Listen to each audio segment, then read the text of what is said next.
Have you ever felt the world shift beneath your feet, the solid ground of your life turning to quicksand in a single, gut-wrenching moment? My moment came at 2:17 a.m. on a Tuesday. My wife Sarah was supposed to be at her mom's in Naperville, helping with a sudden plumbing issue, but the blue dot on my screen, the one representing the woman I'd promised my life to, was pulsing steadily from a hotel room on North Rush Street in Chicago.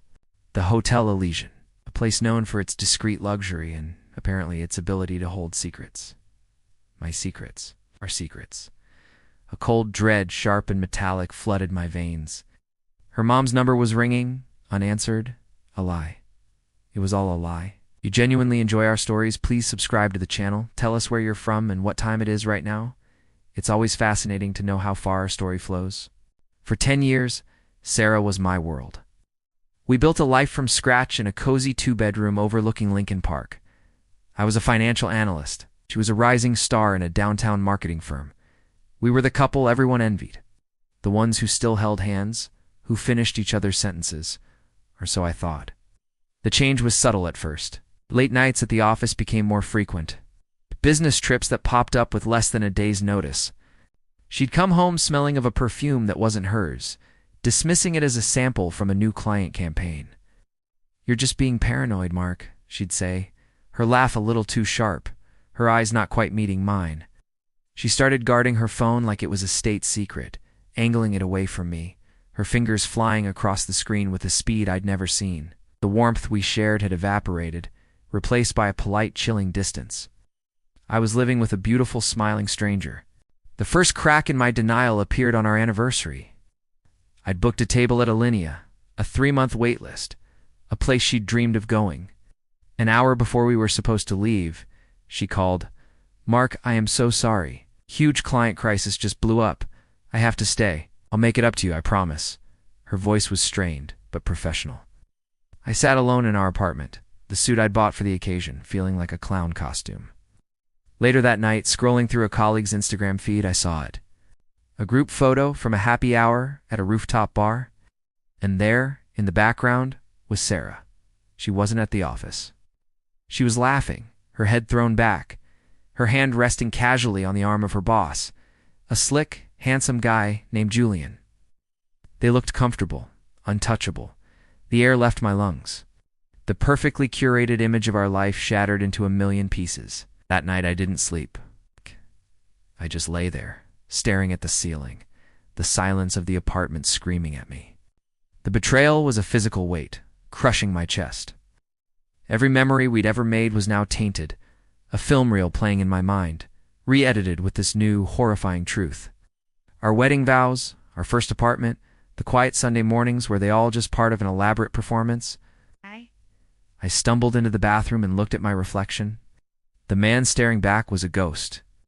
Hollow eyes, a face etched with a pain so deep it felt ancient. And in that moment, something inside me broke. The grief, the shock, it all curdled into a cold, hard knot of resolve. There would be no tearful confrontation. No screaming matches. She didn't deserve my pain. She deserved a reckoning. The next morning, I was a new man. The fog of heartbreak had cleared, leaving behind a chilling clarity. I became a ghost in my own home, a silent observer. I installed a keylogger on our shared home computer. I put a voice-activated recorder, small enough to be a USB drive, in her car. I started a new private bank account, diverting a portion of my salary each week. Every piece of evidence was a brick in the wall of her downfall. The transcripts were the worst. I'd sit in my car during my lunch break listening to her and Julian.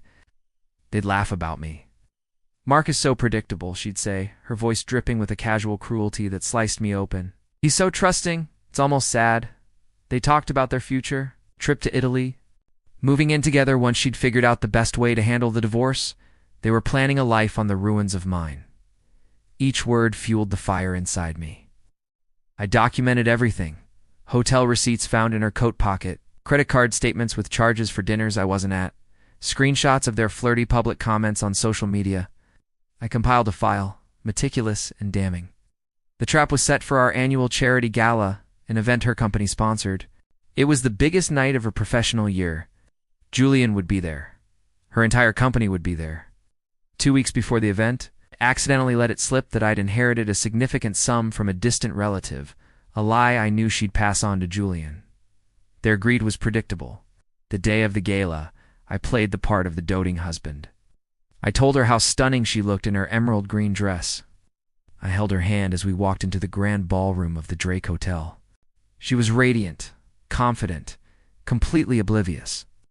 Julian came over to our table, all fake smiles and a firm handshake. "Mark, good to see you, man. Sarah's a real asset to our team." I just smiled back. I know she is. The presentation began. As the head of marketing, Sarah was scheduled to give the keynote address. The lights dimmed. A large screen behind the podium lit up. Sarah walked onto the stage to a round of applause, beaming. She took a deep breath, ready to begin her speech. And then the screen behind her flickered. It wasn't the corporate logo and mission statement she was expecting. It was a photo of her and Julian, kissing on a hotel balcony, the Chicago skyline in the background. A collective gasp rippled through the room. Sarah froze, her face turning a ghostly white. The screen changed. It was a transcript of one of their conversations. "He's so trusting. It's almost sad." Her cruel words magnified 10 feet high for all her colleagues, her clients, her world to see. Another picture, a hotel receipt. Another transcript, detailing their plans to bleed me dry in the divorce, referencing the fake inheritance. It was a slideshow from hell, a perfectly timed execution of her character. Panicked whispers filled the ballroom. People were pointing, pulling out their phones. Julian had already bolted from his seat, disappearing through a side exit like the coward he was. Sarah stood paralyzed on stage, a statue of humiliation.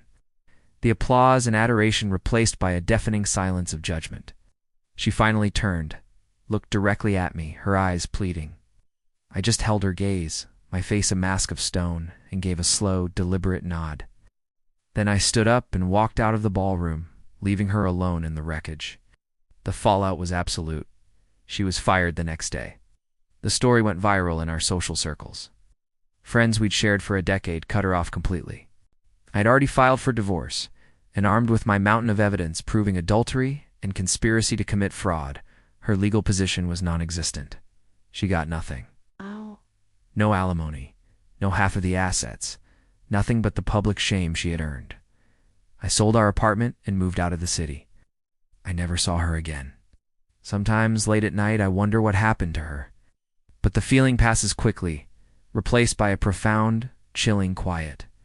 It's the silence of a house that's been swept clean, where every ghost has been exorcised, and all that's left is the cold, empty space where a life used to be. The price of betrayal is watching your entire world burn down, and knowing you were the one who lit the match. The end.